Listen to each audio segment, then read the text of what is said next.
Olá, minha gente, que gostoso estarmos de volta com você nesse culto online da DNA Brazilian Church. Você é muito bem-vindo. E culto para nós é entrega, dedicação, oferta, adoração. E agora nós vamos ofertar o nosso coração e os nossos lábios ao Senhor. Então nós vamos orar pedindo a bênção dele e em seguida estaremos louvando o nome do nosso Senhor. Ore comigo. Senhor Jesus, te louvamos pela bênção de nos reunirmos outra vez online. Obrigado, Jesus, que a tua palavra hoje venha com força, com bênção e mexa com os nossos corações e modifique o nosso jeito de ver a própria vida e de ver a vida. Mas agora, Senhor, aceita o nosso louvor, a nossa cantoria de amor de um povo apaixonado por esse Deus maravilhoso. Recebe, pois, a nossa adoração em nome de Jesus. Amém e amém. Adore a Deus conosco.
Chega aquela hora que a gente tem que dar uma de doido, sabe?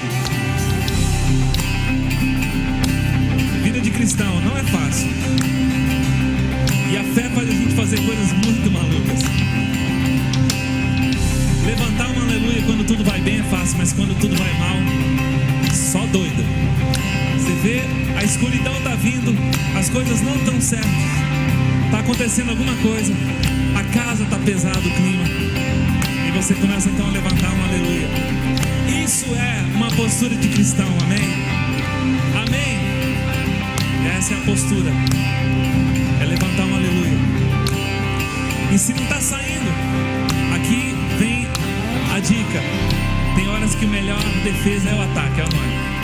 A melhor defesa é o ataque. Então a gente ataca. E a gente faz isso aqui, ó. Assim, ó. Cante mais alto. Cante mais alto. Cante mais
sempre muito gostoso adorarmos o Senhor. Não é verdade, pastor Henrique? É verdade. A adoração faz bem pra gente. E agora é o momento da palavra de Deus. Eu vou ler um trecho aqui em Números 21. Lá no comecinho da Bíblia tem Números. Como que é a ordem? É Gênesis, Êxodo, Levítico, Números? Exato. O quarto livro da palavra de Deus. Números capítulo 21, eu vou ler a partir do versículo 4. Diz assim: partiram eles do monte Or pelo caminho do Mar Vermelho para contornarem a terra de Edom. Mas o povo ficou impaciente no caminho e falou contra Deus e contra Moisés, dizendo: por que vocês, Moisés e Deus, olha, vocês, por que vocês nos tiraram do Egito para morrermos no deserto? Não há pão, não há água, e nós detestamos essa comida miserável. Então o Senhor enviou serpentes venenosas que morderam o povo, e muitos morreram. O povo foi a Moisés e disse: pecamos e falamos contra o Senhor e contra você. Ore pedindo ao Senhor que tire as serpentes do meio de nós. E Moisés orou pelo povo. O Senhor disse a Moisés: faça uma serpente e coloque no alto de um poste. Quem for mordido e olhar para ela, viverá. Moisés então fez uma serpente de bronze e a colocou num poste. Quando alguém era mordido por uma serpente e olhava para a serpente de bronze, permanecia vivo. Pastorzão, ore por nós. Amém. Pai, esta é a sua palavra e mais uma vez nós nos curvamos diante dela, reconhecendo a autoridade que ela tem sobre as nossas vidas. Nós te amamos, nós te adoramos, e o pedido que faço nessa hora, Pai, é que essa palavra se transforme em vida na nossa alma, no nosso espírito, acrescentando fé em cada um de nós, no nome do Senhor Jesus. Amém. Amém. Amém. Olha só a história. Deus liberta o povo de uma escravidão de anos e anos e anos e anos. O povo não tinha alternativa nenhuma. Eles estavam destinados a morrerem como escravos. Mas o Senhor, na sua bondade, diz: eu vou tirar vocês daí e vou levá-los a uma terra de maravilhas, uma terra que mana leite e mel. E nós sabemos por informação bíblica que os cachos de uva eram tão grandes que precisavam ser carregados com uma haste, 2 pessoas. Haviam frutos maravilhosos, uma terra com excelente agricultura, agropecuária, próspera. Deus daria aquela terra ao seu povo, mas o conduziu pelo deserto. E em algum momento no deserto, diz a Bíblia que o povo ficou impaciente com o deserto. Eu estou impaciente com essa pandemia, sabia? Estou muito impaciente com essa pandemia. Eu quero viajar, eu quero pegar táxi, eu quero dormir no hotel, eu quero andar sem máscara na rua, no restaurante, no mercado. Eu não aguento mais, eu já estou sem paciência nesse meu deserto. Você também está? Você também está assim, já impaciente, tá? Que não aguenta mais o seu deserto. O seu deserto não é a pandemia, é porque você vive na casa dos seus pais e você não aguenta os seus pais, ou não aguenta o seu sogro, a sua sogra, o seu genro, a sua nora, o seu vizinho. Qual é o seu deserto que tem impacientado você, que tem tornado tão impaciente nesses dias? Bem, este povo tinha uma promessa maravilhosa de Deus, promessa de bênçãos, que esta promessa ainda permanece para mim e para você. Se você é do Senhor, se você tem Cristo no seu coração, essas promessas também são para você, mas talvez você esteja passando pelo deserto. Algumas dicas sobre o deserto. Deserto é um lugar de preparo para a convivência com a bênção. A Bíblia diz que Deus no deserto aprovou, foi lapidando o povo para aprender a conviver com a bênção. O deserto é um lugar de aprendizado. Se nós estamos nessa pandemia, pergunta: Deus, o que é que o Senhor quer ensinar para mim? Me ajuda a aprender logo. Eu quero aprender todas as lições deste tempo. Segundo, deserto é um lugar de passagem, não de ficagem. Deserto é um lugar para você passar por ele, não ficar nele. Deserto é um lugar de passar e não de viver, de morar e morrer no deserto. Deserto sempre é uma ligação entre o estado ruim que eu vivia para o estado de bênçãos que Deus quer me conduzir. Portanto, se estamos agora num deserto coletivo, planetário, é porque Deus tem algo de especial para mim e para você nesse deserto. Deserto, então, ensina para mim que Deus está me transferindo de nível, de escravo para proprietário da terra. Deus vai fazer com que a minha vida melhore. Portanto, o deserto é importante para que Deus trabalhe tudo o que Ele precisa trabalhar no meu caráter e no seu, a fim de que consigamos conviver com as bênçãos dEle para as nossas vidas. E nessa história chega um momento em que o povo se impacientou. Perderam a paciência no deserto. E qual é o grande problema de perder a paciência no deserto?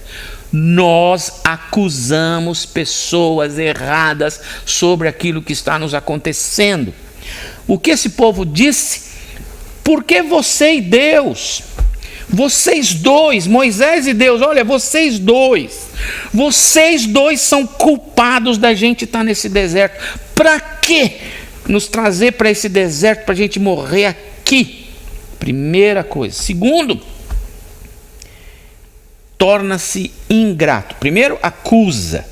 Segundo, absolutamente ingrato. Sabe o que está acontecendo no deserto? Deus está realizando um milagre extraordinário, inédito e que nunca mais se repetiu. Deus fez cair cotidianamente, sem falhar, alimento do céu, chamado maná.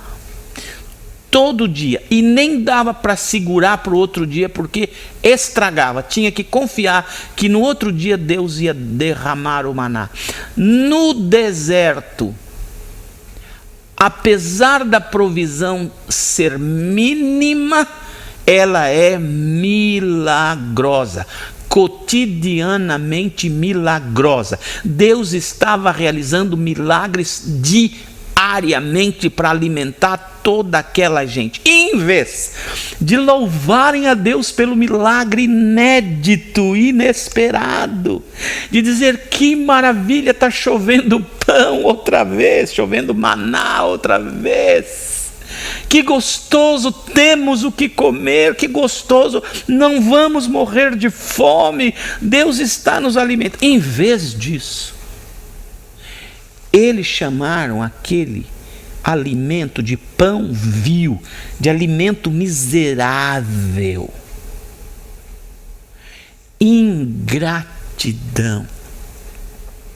Sabe, eu creio que o Senhor espera que nesse tempo de dificuldades, de pandemia, de desemprego, de sofrimento, ou de algo mais pessoal, uma enfermidade, uma dificuldade, Deus espera que nós não façamos duas coisas. Primeiro, acusarmos os outros pelo que está nos acontecendo, mesmo que outros, seja lá quem seja, ou sejam os outros, mesmo que outras pessoas tenham sido instrumentos e nos empurrado para essa situação difícil, Deus espera que você não seja acusador. Sabe por quê? Frequentemente desgostamos de quem nós acusamos. frequentemente estamos magoados com estas pessoas. Frequentemente estamos entristecidos por estas pessoas. Frequentemente estamos com raiva das pessoas às quais acusamos. Sabe por quê? Porque nós que construímos esses sentimentos. Quando eu acuso, eu construo em mim um sentimento ruim. Autovitimização, dó de si mesmo. O outro é culpado do que eu estou sofrendo. Ainda que o seja, não acuse, porque você não vai a lugar nenhum. Não vai servir para você. Acusação. Segundo, ingratidão. Ingratidão é um negócio sério. Deus não gosta da ingratidão. Porque não aconteceu com você o que aconteceu comigo, eu não sei o que aconteceu com você. Mas há algo por que ser grato ainda. Se você está me ouvindo, você pode ser grato porque você está me ouvindo. Se você está me vendo, você pode ser grato porque você consegue ver. Se você está vivo, há algo para dizer obrigado que eu ainda estou vivo. Ingratidão, negócio sério. Bem, e diante dessa acusação injusta, porque Deus e Moisés são instrumentos de conduzir o povo da escravidão à liberdade, de escravos a proprietários, eles são os instrumentos de condução. O deserto é o deserto. Eles não construíram o deserto, eles não fabricaram as pedras do deserto, os coiotes do deserto, eles não fabricaram essas coisas. Elas já estavam lá, mas precisa passar por aí. E você está acusando injustamente as pessoas. Repito, mesmo que seja justo, pare de acusar, porque não vai adiantar nada para você. E não seja ingrato. Ingratidão é um negócio sério. Você já deu um presente para uma pessoa ingrata? Você nunca mais dá de novo. Tinha um garotinho na igreja que eu era pastor, e uma vez ele me pediu um Lego de avião. E eu lembrei um dia, comprei uma caixa e levei no culto. Quando ele chegou na igreja, eu ouvi e falei assim: eu trouxe o Lego para você. Que ele rasgou aquele papel e era um Lego de fabricar um aviãozinho. Ele saltava, ele sapateava, ele gritava, ele corria e gritava: Lego, Lego, Lego, Lego, obrigado pastor, Lego, obrigado. E vinha, me abraçava e me beijava: obrigado, obrigado. Ele agradeceu tanto que ele contagiou a igreja. E eu olhei para aquele menino e falei: meu Deus, domingo que vem eu vou trazer outro, porque eu quero ver essa dança outra vez. Que delícia que era aquilo. Agora, pega um presente e dá para um moleque e ele nem tchum para você, não fala nada. Sabe o que você faz? Ih, nunca mais dou nada. Que ingrato. Ingratidão é complicado. O que aconteceu como resposta à acusação injusta e à ingratidão? Diz a Bíblia que Deus liberou as serpentes do deserto. Eu li alguma coisa sobre essa tal dessa serpente, e o que eu li diz que existem serpentes no deserto, mais ou menos 2 ou 3 palmos de comprimento, grossura de um dedo, e ela é da cor da areia, você não vê. E ela pica o calcanhar das pessoas, o pé, e as pessoas têm mais ou menos uns 5 minutos antes de dar um febrão, e começa a dar convulsão, e dali meia hora, puf, morre.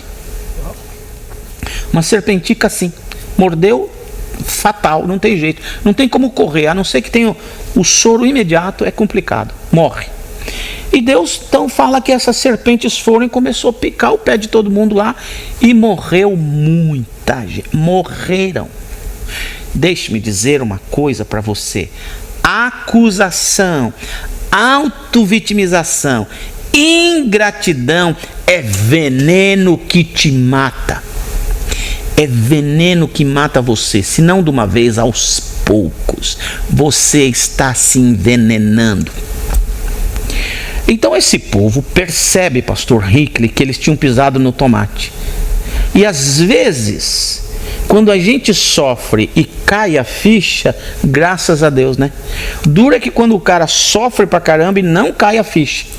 Interessante que o deserto não foi criado, não é um propósito do deserto que o povo de Deus morresse lá. De jeito nenhum. E me parece que o deserto ele tem a propriedade de extrair de quem está no deserto quem ele realmente é.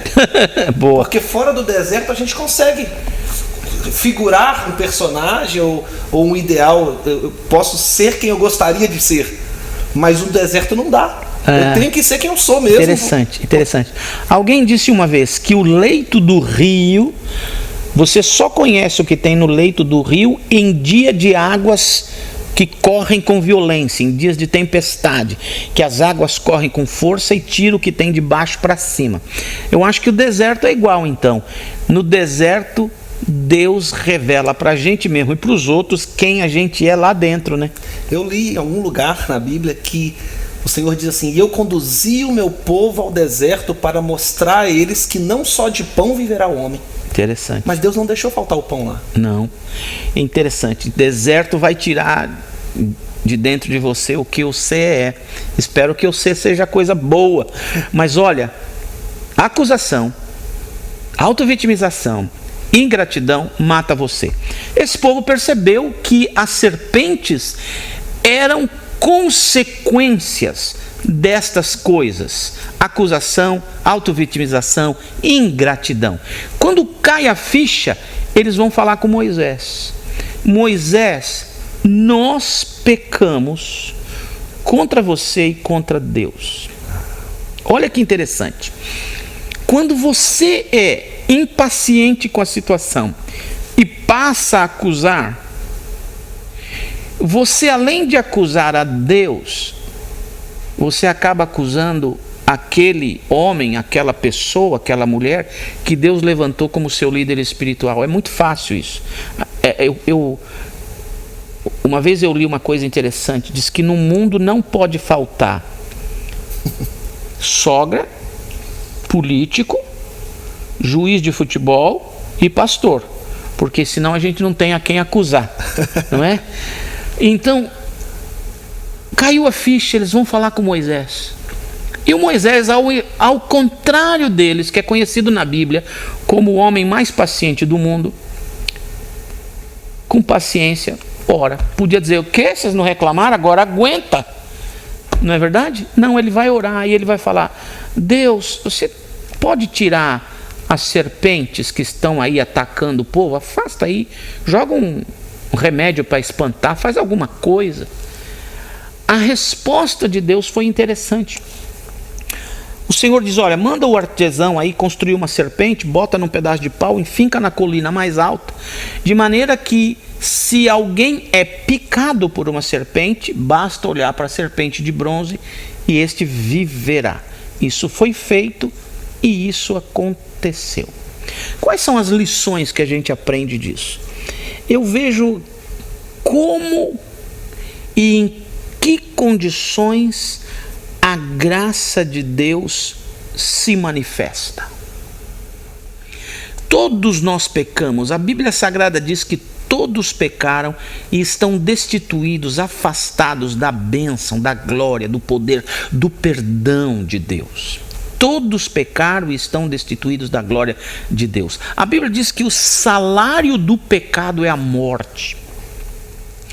Mas como eu posso me livrar do veneno que me conduzirá à morte eterna? E como eu posso me livrar do veneno que me conduz a uma vida morta?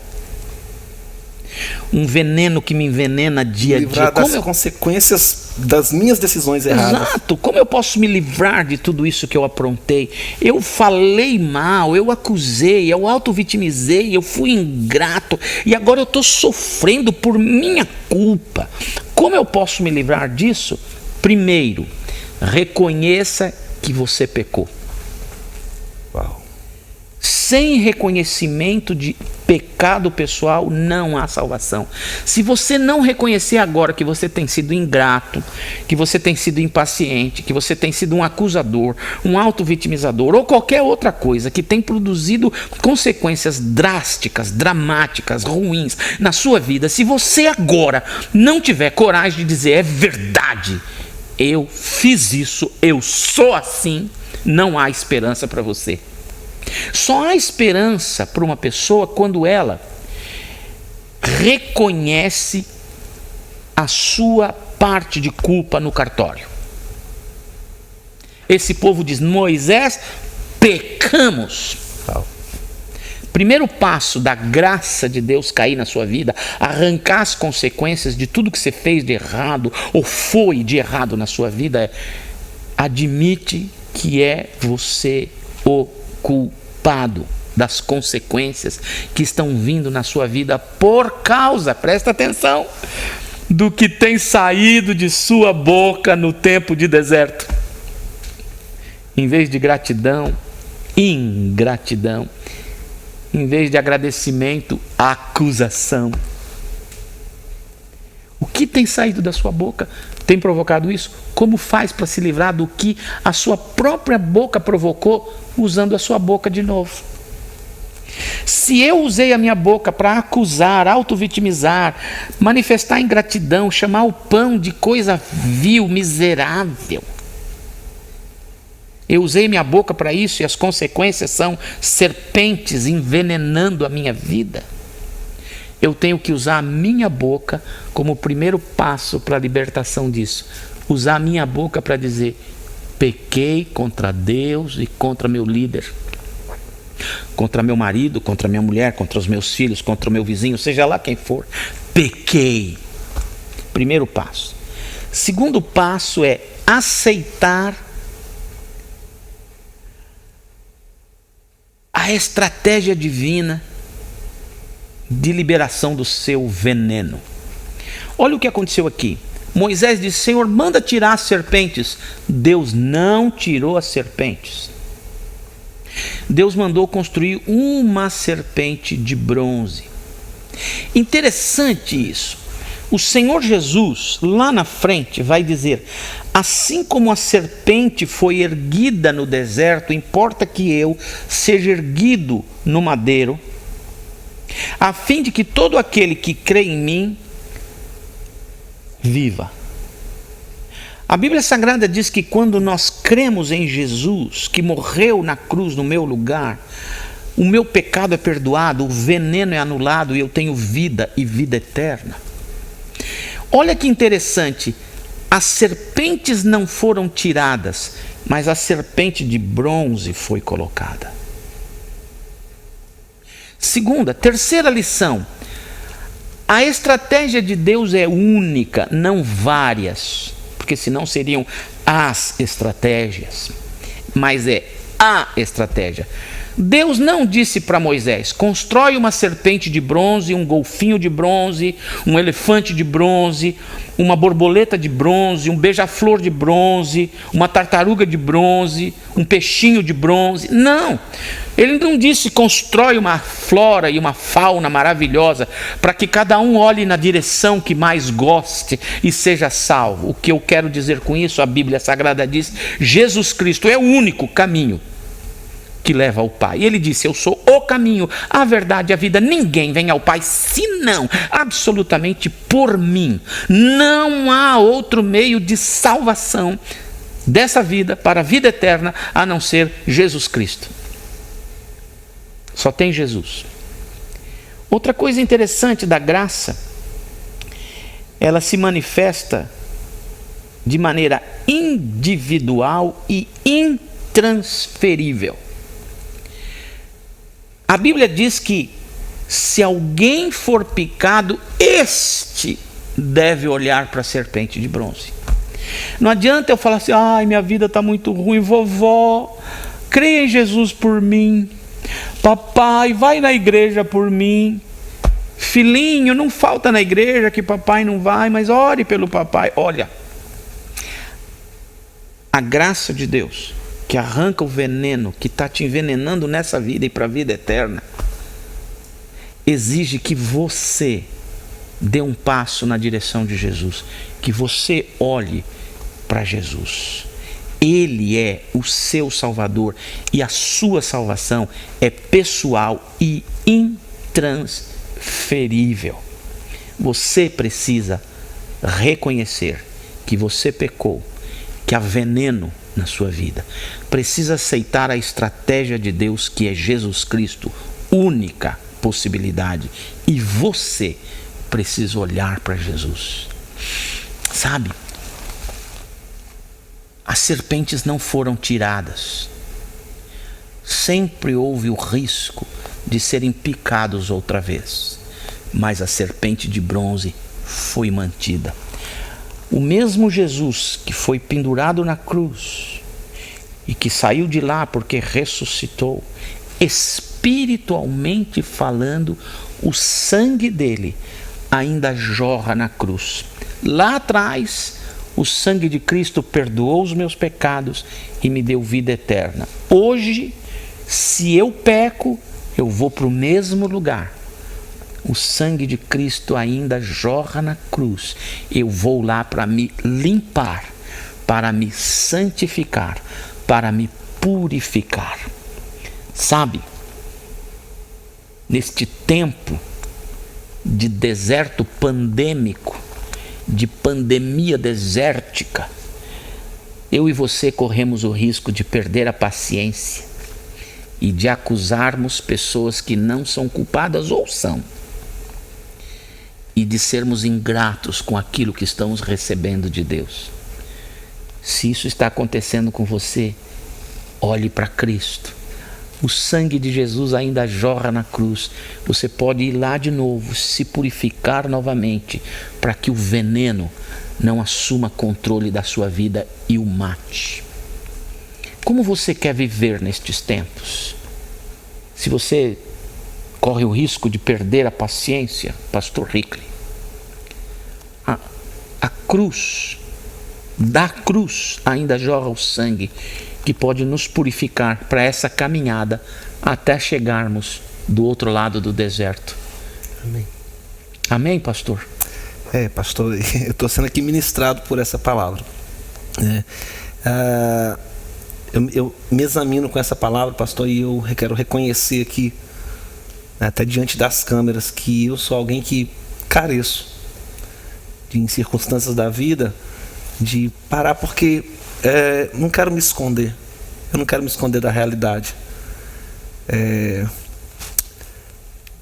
Colocando a minha vida nesse raio-x que o Senhor está passando aqui, eu percebo que hoje, nessa data de hoje, eu preciso reconhecer que algumas serpentes têm me picado por responsabilidade minha. E eu ficava me justificando porque fui ferido, porque fui injustiçado, e achava que eu estava me defendendo, me resguardando. Mas diante dessa palavra, pastor, o Senhor me levantou como pastor nesse ministério, mas o Senhor é meu pastor, eu sou uma ovelha dessa casa. Eu quero reconhecer que eu sou alguém que preciso, glória a Deus, ser curado, sabe, pastor? Glória a Deus. Ter o meu coração tratado. Glória a Deus. O tempo vai passando e a gente vê que a nossa estratégia não dá certo. A gente luta, a gente até se cansa e se torna impaciente. Chega a murmurar. Chega a dizer, chega até de querer desanimar, pastor. Eu não quero isso para minha vida. Graças a Deus, pastor Hickley.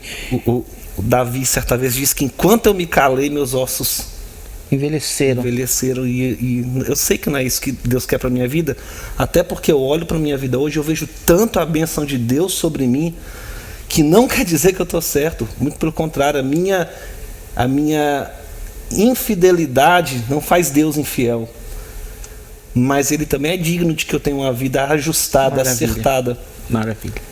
É isso aí. Talvez seja isso que o Espírito Santo deseja de cada um de nós hoje. Quanto temos nos impacientado no caminho e acusado Deus, bravo com Deus pela nossa sorte, ou até às vezes, como disse o pastor Hickley, a gente se auto-justifica porque acusa o outro. Se a culpa é dele, não é minha. Mesmo que o outro seja de fato culpado, só acusar não vai dar em nada. Eu também passo por momentos que eu fico pensando, poxa Deus, por quê? Quando eu fico pensando na nossa igreja, pastor Hickley, nós abrimos a igreja em dezembro, fechamos em março. Nós não temos um local nosso. As outras igrejas que têm o seu próprio local já reabriram. Pessoas que eram do nosso rebanho já foram para essas igrejas.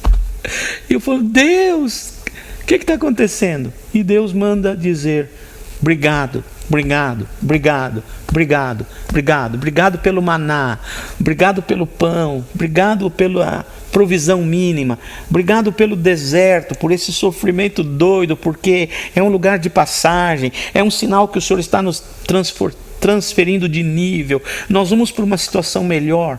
Então, como eu gostaria que você enfrentasse essa semana diante de você? Eu e o Rick já sabemos, confessando as nossas impaciências, as nossas acusações e muitas vezes os desejos de desistir. Sempre que eu quero desistir, Jesus pergunta para mim, o que eu fiz na cruz, eu mereço que você desista? Eu falo, não, Senhor, então continua. Mas como eu gostaria que você passasse essa semana? Lembre-se que esse deserto pandêmico é algo que Deus está usando para operar, transformar sua vida e te conduzir a um outro patamar. Então, em vez de olhar para o deserto ou para o passado e resmungar e acusar e ser ingrato, olhe para o futuro e agradeça pelo futuro maravilhoso que o espera nas mãos do Senhor. Amém? Então que você faça isso e tenha uma semana muito gostosa. E eu quero te encontrar na próxima semana aqui no nosso culto online da DNA Brazilian Church. Mas antes de louvarmos com o nosso último louvor desse dia, eu queria te dar um desafio. Aí nesse seu deserto, abençoa o deserto da igreja, envia a tua oferta de amor e sacrifício para a nossa igreja. Aí na sua tela tem um quadradinho, chega o seu telefone, abre um leque de opções, ou usa o Zelle, transfere da sua conta bancária para a conta bancária da nossa igreja, ou o aplicativo da nossa igreja. Envia a sua oferta, ajuda-nos a continuar com o maná do Senhor dia a dia, até que encontremos o local próprio da nossa igreja e possamos voltar a crescer e realizar a obra do Senhor, continuar realizando a obra do Senhor. Até lá, seremos gratos a Deus por tudo que temos, porque temos o Marcelo, temos a casa do Marcelo, temos o equipamento do Marcelo, e isso é muito mais do que maná, e nós louvamos a Deus por tudo que temos, por essa família tão dedicada ao Senhor e por você. A gente louva a Deus por você, porque nós ainda estamos juntos. Uma excelente semana. Louve a Deus conosco. Deus te abençoe. Tchau, tchau. O louvor é uma estratégia de guerra que nós temos que ter. No Antigo Testamento, o povo de Deus mandava os levitas irem antes, louvando, adorando, tocando os instrumentos para louvarem e assim ganharem as guerras. Você tem louvado na sua casa? Nós vamos cantar agora que existe um lugar, que é a presença de Deus, em que todas as coisas são feitas novas. As coisas são restauradas, a sua vida é salva, a sua casa é salva. É uma estratégia de guerra. Então entre neste lugar, que é a presença de Deus, e louve ao Senhor de todo o teu coração, de toda a tua alma, de todo o teu entendimento. Aleluia, existe um lugar. Há um lugar de descanso em ti. Há um lugar de refrigério em ti. Há um lugar onde a verdade reina. Este lugar é no Senhor.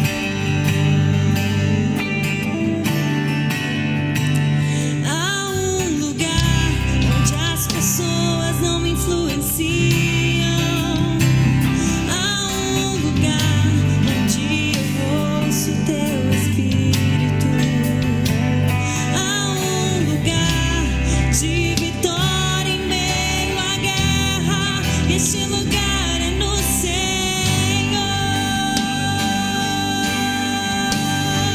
Este lugar é no Senhor.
Este lugar é no Senhor. Diga pra Ele: Tu és tudo que eu preciso, Jesus. És tudo que eu preciso, Jesus. És tudo que eu preciso, Jesus. És tudo que eu preciso, Jesus.